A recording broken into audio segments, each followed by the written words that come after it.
Bismillahirrahmanirrahim.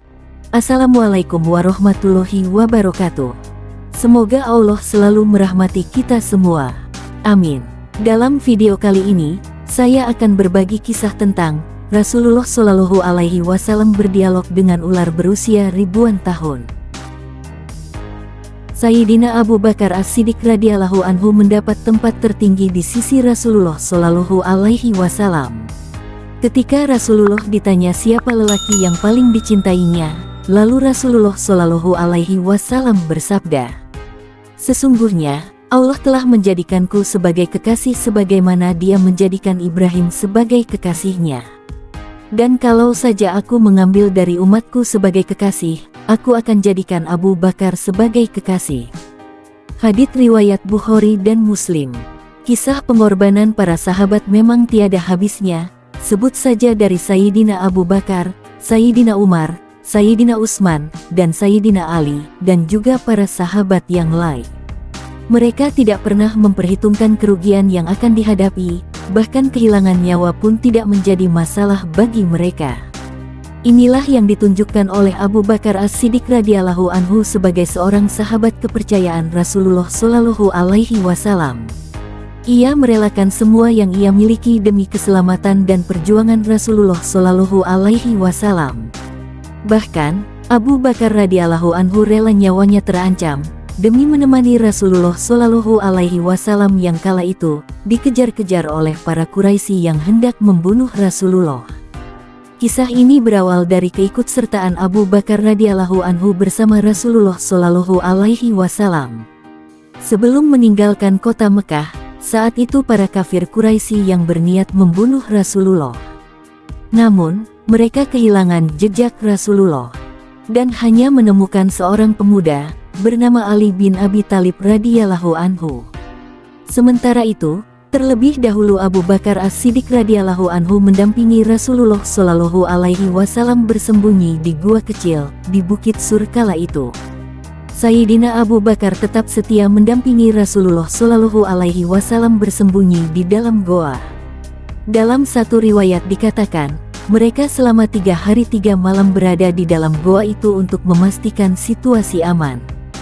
Sebelum memasuki goa, dengan ketulusan dan kecintaannya kepada Rasulullah Shallallahu Alaihi Wasallam, Sayyidina Abu Bakar dengan sigapnya mengecek dan menutup lubang-lubang yang ada di dalam goa, agar mereka terhindar dari binatang buas ketika nanti di dalam gua.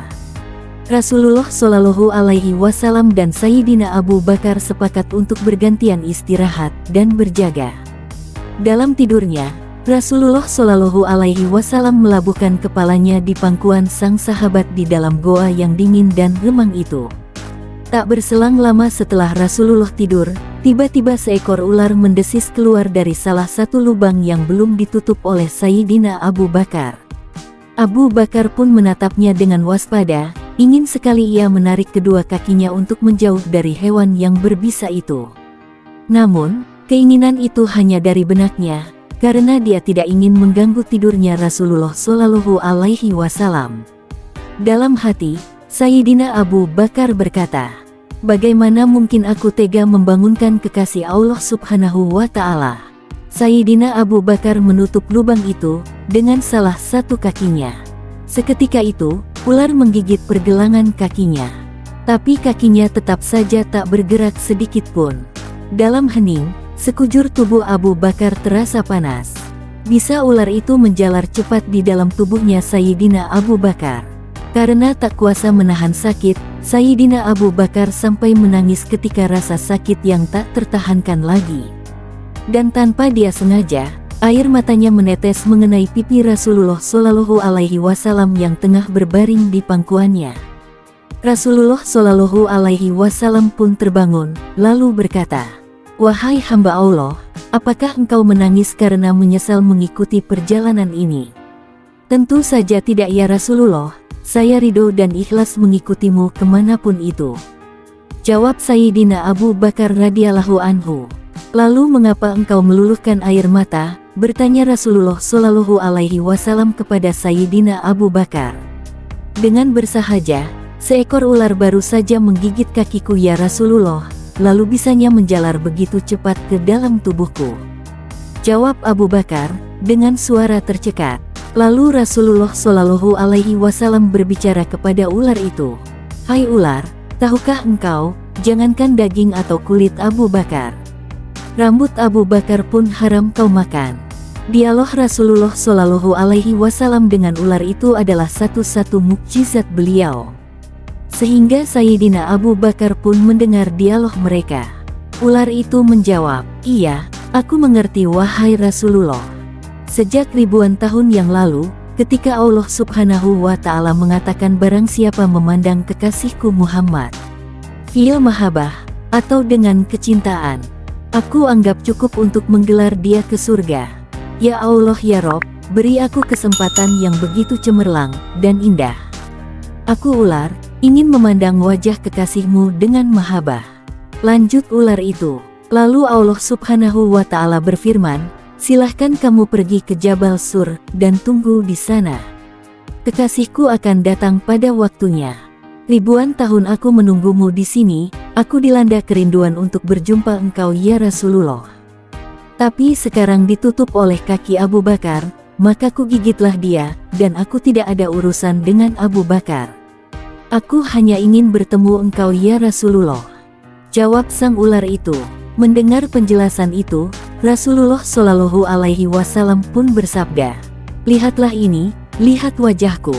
Maka ular itu pun memandang wajah Rasulullah Shallallahu Alaihi Wasallam dengan mahabbah penuh cinta dan kasih sayang. Tanpa menunggu waktu lama, Rasulullah Shallallahu Alaihi Wasallam meraih pergelangan kaki Sayyidina Abu Bakar dengan mengagungkan nama Allah Subhanahu wa Ta'ala Sang Pencipta Semesta. Rasulullah Shallallahu Alaihi Wasallam mengusap bekas gigitan itu dengan ludahnya. Maha suci Allah, seketika rasa sakit itu hilang tak berbekas. Goa Sur kembali ditelan senyap. Kini giliran Sayyidina Abu Bakar beristirahat dan Rasulullah Shallallahu Alaihi Wasallam berjaga. Sayyidina Abu Bakar menolak ketika Rasulullah Shallallahu Alaihi Wasallam menawarkan pangkuannya untuk beristirahat. Abu Bakar As-Siddiq radhiyallahu anhu tidak akan rela jika dirinya membebani pangkuan yang penuh berkah itu. Begitu tinggi pengorbanan, kecintaan dan adab Sayyidina Abu Bakar As-Siddiq radhiyallahu anhu kepada Rasulullah Shallallahu Alaihi Wasallam. Dalam hadis Bukhari disebutkan, dalam riwayat sahabat Ibnu Umar radhiyallahu anhu bahwa beliau mengatakan, "Kami para sahabat pernah menilai orang terbaik di zaman Nabi, maka kami dapatkan yang terbaik adalah Abu Bakar As-Siddiq radhiyallahu anhu. Kemudian Sayyidina Umar bin Khattab radhiyallahu anhu. Kemudian Utsman bin Affan radhiyallahu anhu. Mudah-mudahan Allah meridhoi mereka semua." Bahkan penilaian tersebut disampaikan oleh sahabat Sayyidina Ali bin Abi Thalib radhiyallahu anhu. Ketika ditanya oleh putranya Muhammad bin Al-Hanafiyah yang mengatakan, "Aku bertanya kepada ayahku, siapa yang terbaik setelah Rasulullah Shallallahu Alaihi Wasallam?" Maka ia menjawab, "Abu Bakar." Aku pun bertanya lagi, "Kemudian siapa setelah itu?" Sayyidina Ali menjawab, "Kemudian Umar." Maka aku khawatir dia akan menjawab Utsman. Setelah itu, aku pun segera memotongnya. "Kemudian engkau?" Sayyidina Ali menjawab, "Aku hanyalah seseorang dari kaum muslimin." Hadis riwayat Bukhari. Wallahu a'lam bishawab. Semoga pesan yang ada dalam video ini bermanfaat untuk kita semua. Amin. Wassalamualaikum warahmatullahi wabarakatuh.